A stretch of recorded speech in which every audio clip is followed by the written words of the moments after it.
Fitzgerald and Gunter point out that critical approaches don't have to necessarily imply opposition to prevailing discourses for its own sake, but rather an interconnection between critical reading, writing and thinking that might allow professionals and practitioners to speak back and even reframe their action, through their actions, the research agenda.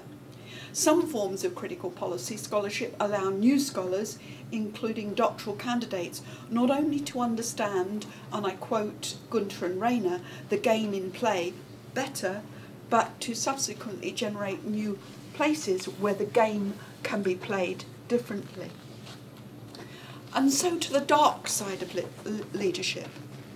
As an observer, participant and hopefully contributor to the field over a number of years, I am continually surprised at the extent to which the leadership field chooses to cocoon itself from the macro context of political, social and educational crises, including those of leadership on a national and global scale. It is as if numerous micro-studies of leadership in individual organisations inhabit a bubble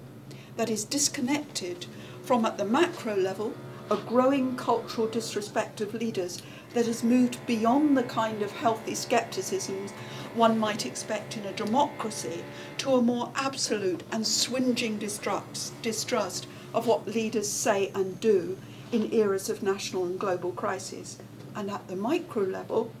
a persistent, unshakable view that the range of activities and outcomes demanded by policymakers, parents and the wider community is achievable if only principals of the right calibre can be recruited, trained adequately and performed to specification. One example would be the view that the long-term historical failure of schools to prevent the further embedding of advantage and disadvantage is the result of leaders' failures to ensure adequate teaching, and as interestingly, collusion among some leadership scholars, leadership developers, and even principals themselves to accept these kind of delusional mantras. In relation to the leadership of universities, for example, persistent attempts to restructure staff and resources in ways that persistently fail, yet are repeated almost as a continuous structural condition, are ripe for further research, not least in examining how and why the delusional is converted into compulsive, obsessive behaviours that are rarely documented in leadership studies. For example, instinctively, us in this room, know that changing the logo colours at the University of Blogsville or renaming the institution the University of Blogsville rather than Blogsville University will not change the doctoral learning experiences or indeed any other students' experiences for the better. Even the suggestion is risible, yet such views are currently taken absolutely seriously by managerial elites and transmitted to followers as sound management orthodoxy.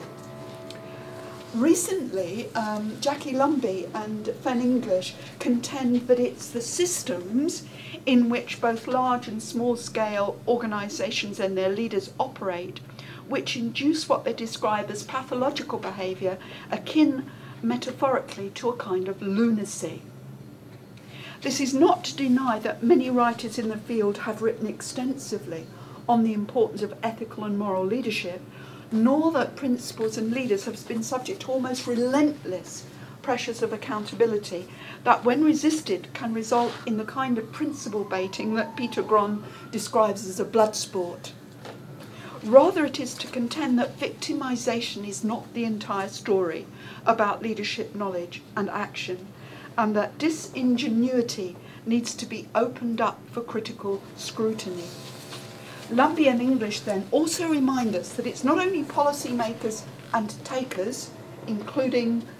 us as scholars and developers, who practice delusion. Principals see themselves and are, it would appear, increasingly encouraged by a genre of professional development that occurs largely in the absence of a critical literature, to see themselves as working benignly and selflessly in the best interest of all students, even in the face of overwhelming research evidence that schools, for example, are both places of failure and unhappiness for many children, and arenas for conscienceless behaviour on the part of schools, leaders and school leadership teams, whether, for example, in terms of selection and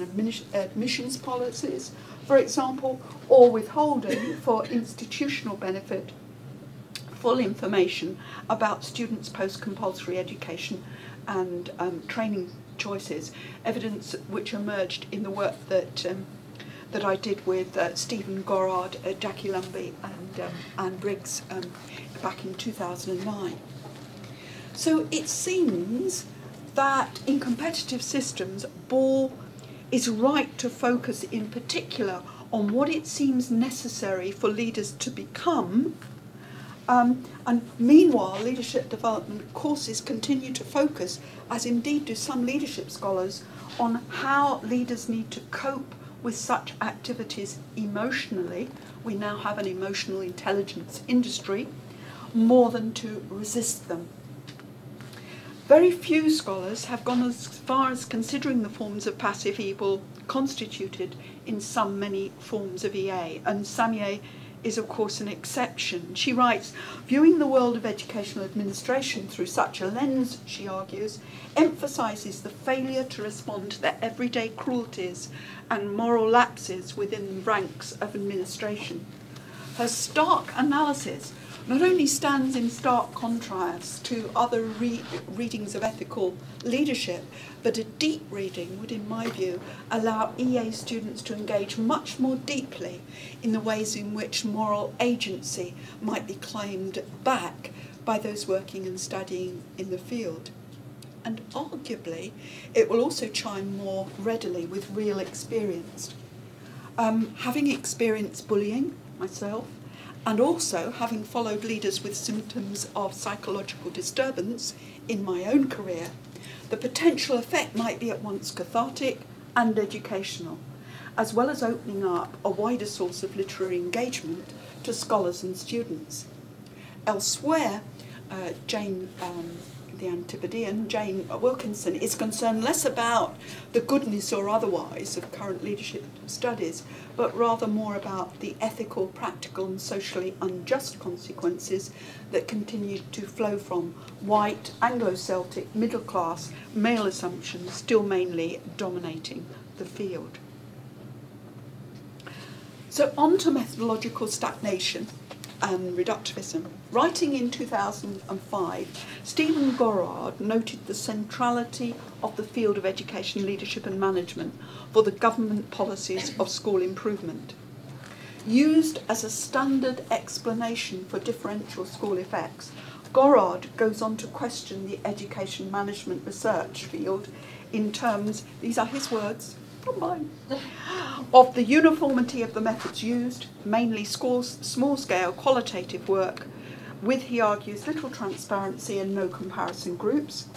His contention, unsurprisingly, is that education management research is not particularly highly regarded within the field of education research, which in itself has relatively low status, he argues, compared to other disciplines.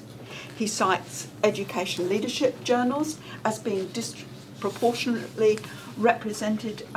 in RAE entries submitted by centres obtaining the lowest grades, and notes disproportionate outputs related to the experience of becoming or being school leaders, rather than evidence of the field's impact upon anything other than the study of itself. Now, inclusion of his comments here are not necessarily to agree in entirety with this author's comments on qualitative approaches or the importance of leadership in general, but rather to suggest, to niggle away, that the field's self-absorption, together with its very close association with government agendas for school effectiveness and improvement, have served as dual-edged swords, not least in relation to a stultification of research, methods and theory, and its largely school-centric focus. Morrison and Lumbey have commented on the methodological reductivism apparent in a field